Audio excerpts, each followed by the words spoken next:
Hello, and welcome back to the English Cast. I'm Ryan.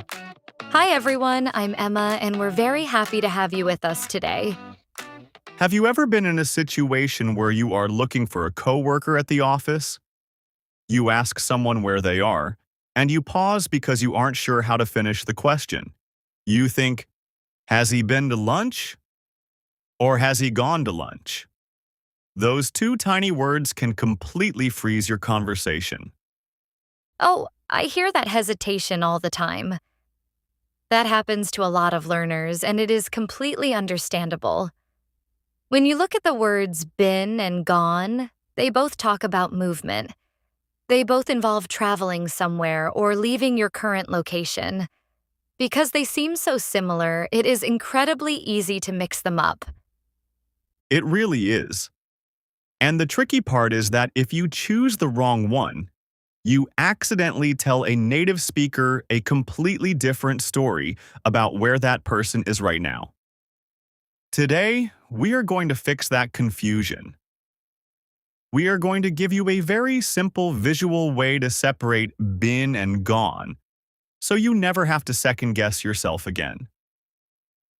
That's a really interesting way to think about it, because visualizing the action makes the grammar disappear. You stop worrying about rules and just focus on the picture in your head. So, how should our listeners visualize these two words, Ryan? I always like to use the idea of train tickets. Imagine you are standing at a train station.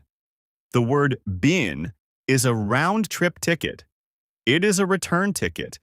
It means a person traveled to a destination, spent some time there, and then they traveled back. The journey is completely finished, and they have returned. That's actually a great example. A round trip ticket. You go and you come back. So if been is a round trip ticket, then gone must be a one-way ticket. The word gone means someone traveled to a destination and they are still there. They haven't come back yet. The journey is only half finished. Exactly. Been means you are back. Gone means you are still there. It really is that simple. Let us think about how this looks in our daily lives. Think about a normal Saturday morning at home with your family. Okay, let's say it is a busy Saturday. I am sitting in the living room and I realize we are completely out of milk and coffee. I look around for my husband, but the house is quiet. His coat is missing and the car isn't in the driveway. In this situation, I would call a friend and say, "My husband has gone to the supermarket." That is a perfect use of the word. You used gone because he is not in the house. He took a one-way ticket to the supermarket, and right now, he is walking down the aisles looking for coffee. He has not returned yet. Now, let us imagine a slightly different Saturday. I am sitting in the living room and the front door opens. My husband walks in carrying 3 heavy bags of groceries. He sets them on the kitchen counter and takes off his coat. Now, I would say, my husband has been to the supermarket. Right? Because the journey is over. He went to the store, he bought the coffee, and he came back home. He completed the round trip. The word been allows you to talk about the experience of going there, while confirming that the person has safely returned. This difference becomes incredibly important when we talk about big travel experiences, like vacations. I see this pop up constantly when I'm chatting with English learners about their life experiences. In fact, it leads to a very realistic mistake that almost everyone makes at least once. I think I know exactly what mistake you are talking about. It usually happens when someone is very excited to share their travel history. Yes. Just last week, I was talking to a wonderful student who loves traveling. She wanted to tell me about her favorite country. She smiled with so much enthusiasm and said, Emma, I have gone to Italy 3 times in my life. It is beautiful. It is such a natural sentence to put together. But to a native speaker's ear, it sounds a little bit like a magic trick. It really does. I gently smiled and told her, if you have gone to Italy, how are you sitting right here in front of me having a cup of tea? Because as we just learned, gone means you are still there. You haven't come back. So, to fix that sentence, we just need to trade our one-way ticket for a return ticket. Because the student was sitting right there talking to Emma, her travels to Italy were completed trips. She went, and she came back home. The correct and natural sentence is, I have been to Italy 3 times. She understood it immediately once we talked about the return ticket. But it is important to remember why this confusion happens in the first place. For many of our listeners, their native language doesn't force them to make this specific choice. That is a really important point. In many languages, you simply use the past tense of the verb to go for both situations. You translate it the exact same way whether the person is still in Italy or if they came back 5 years ago. Your brain is used to having one tool for the job. English just happens to require 2 different tools. But once you practice looking for the person, once you ask yourself, are they here right now, or are they far away? It becomes a very fast and automatic choice. Let's explore a slightly deeper usage of the word been. This is an advanced detail, but native speakers use it every day, and it makes your English sound incredibly natural. We have talked about saying been to a place like I have been to Italy. But sometimes we change that tiny preposition and say been in. Oh, that is a fantastic distinction to bring up. Been to versus been in.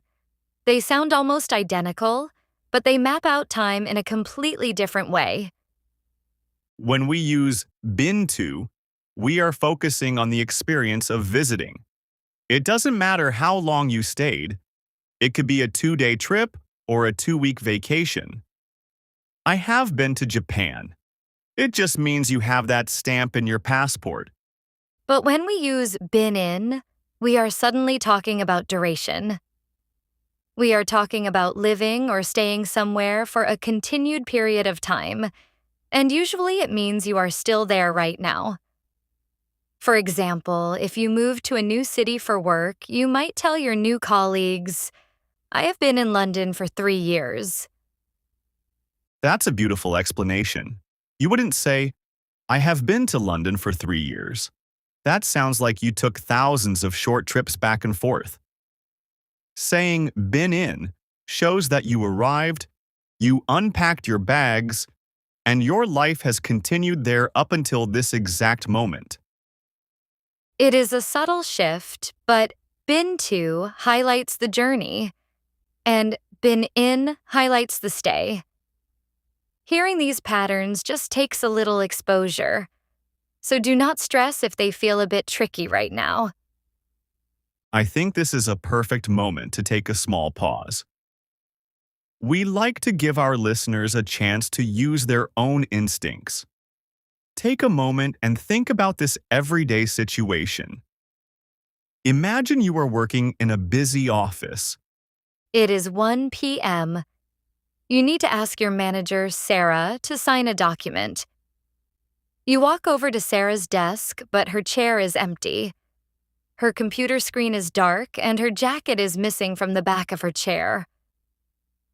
You look at the coworker sitting next to Sarah's desk. Which sentence sounds more natural for the coworker to say? Should they say, Sarah has been to lunch? Or should they say, Sarah has gone to lunch? Take a brief moment and think about the one-way ticket versus the return ticket. If you thought, Sarah has gone to lunch, you are absolutely right. Sarah is not at her desk. She took a one-way ticket to the cafe down the street, and she has not completed her journey back to the office yet. And if you chose bin, don't worry at all. It just means your brain is still getting used to the visual of the empty chair. If the coworker said, "Sarah has been to lunch," it would mean Sarah is sitting right there, she has a full stomach, and she is ready to sign your document. To really cement this in our minds, let's do a quick conversational scenario. Hearing the words bounce back and forth in a natural dialogue is the best way to internalize the rhythm. Ryan, let's imagine we are catching up over a coffee and we are talking about our summer travel plans. That sounds great. I'll start us off. So, Emma, I'm trying to decide where to go for my holiday this year. Have you ever been to Mexico? Yes, I actually have. I have been to Mexico twice. It is absolutely stunning, especially the beaches. You would love it. I really want to go. My brother has gone to Mexico for a work conference this week, and the photos he is sending me look incredible. That's amazing. How long has he been in Mexico? He has been in Mexico for about 4 days now. He comes back on Friday. Well, when he gets back, you should definitely ask him for recommendations before you book your trip. Let's step out of the role play and look at how we naturally wove those concepts together. I started by asking Emma about her life experiences. I asked, "Have you ever been to Mexico?" I replied, I have been to Mexico twice.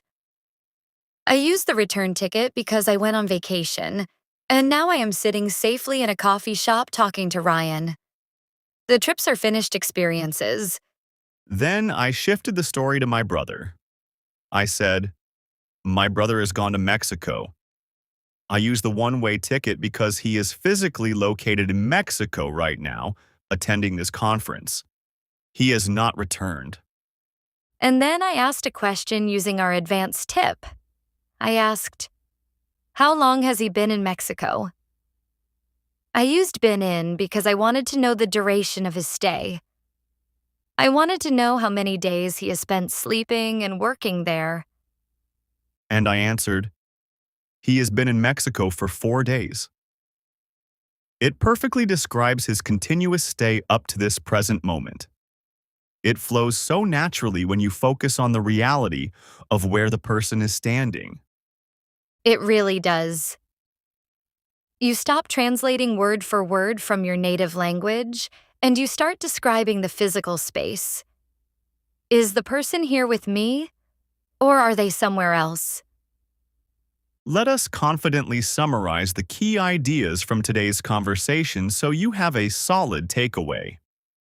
The main idea is all about the completion of a journey. First, use the word been when a journey is totally complete. It is your round-trip ticket. The person went to a place and they came back. I have been to Paris. She has been to the store. Second, use the word gone when the journey is only half finished. It is your one-way ticket. The person left, they are at their destination right now, and they have not returned. He has gone home. They have gone to the meeting. And third, as a bonus detail, use been in when you want to talk about how long someone has lived or stayed in a specific location. I have been in this city for 5 months. If you can visualize those tickets, the round trip and the one-way, you will navigate these conversations effortlessly. Do not put pressure on yourself to be perfect immediately. Language is a muscle that grows with comfortable, repeated use. Exactly. Every time you listen to a podcast, watch a movie, or have a chat with an English speaker, your ear is getting sharper. Soon, saying, I have gone to Spain will naturally sound a bit funny to you, and you will automatically correct yourself. All right, that brings us to the end of today's episode. We hope this conversation helped make English feel clearer and more natural for you in everyday situations. Remember, progress comes from small daily practice. If you enjoyed this episode, make sure to like the video and subscribe to the English Cast so you don't miss the next one. And as always, keep learning, keep speaking, and keep connecting. Thanks for spending your time with us. We'll see you in the next episode.